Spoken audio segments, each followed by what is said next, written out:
For what is truth? Truth is reality.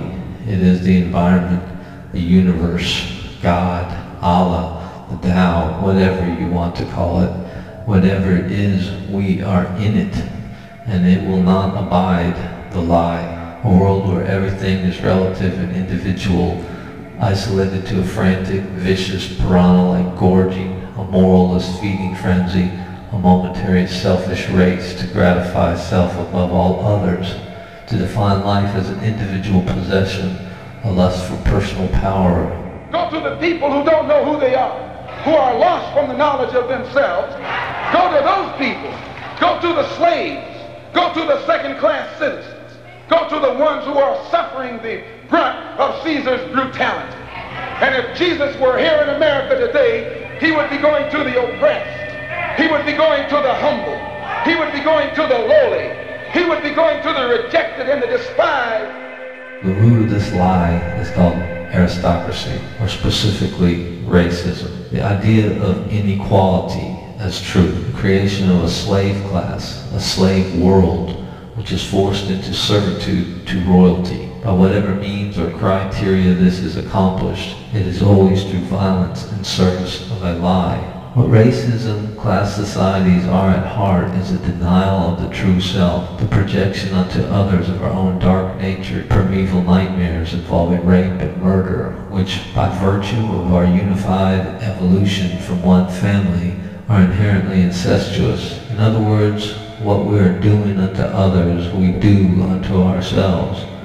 So this feedback loop assures that the only lasting communications between peoples is loving, because those who live by violence and stealing and murder ultimately destroy themselves, as we witness today in the epic failure of imperial racism, the collapse of the house of cards built by liars to falsely privilege themselves at the expense of their brothers and sisters. Stand up against captivity and degradation. The truth will like water seep into a lie and dissolve it from within. The lie of America, which denies the existence of tens of millions of red men and women slaughtered in the greatest genocide in recorded history, which denies the centuries of oppression inflicted on the black man, which continues to this day deceiving and swindling the yellow man. This great American psychosis is the ship breaking on the reef of truth, the reality of a polluted world, decimated, devoid of natural balance, whole continents deforested and strip-mined, mountain ranges disintegrated to get an energy fix, aquifers of fresh water destroyed in a moment of greed, a second of satisfaction for a cannibalistic, parasitic, industrial,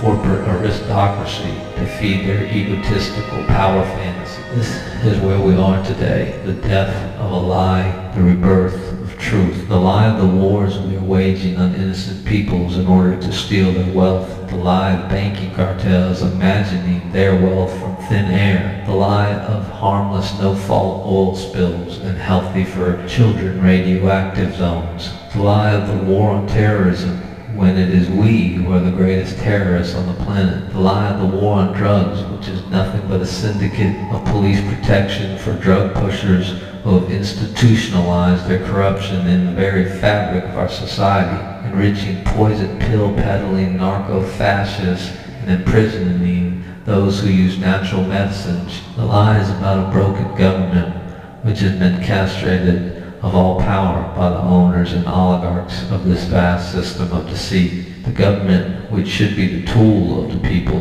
now used as a knife at the throat of its own citizenry. As true men, we cannot abide this degradation and must, as a matter of honor and self-respect and really survival, stand up and oppose it. We're living at a time of extremism, a time of revolution, a time when there's got to be a change. People in power have misused it, and now there has to be a change, and a better world has to be built. And I, for one, will join in with anyone as long as you want to change this miserable condition that exists on this earth.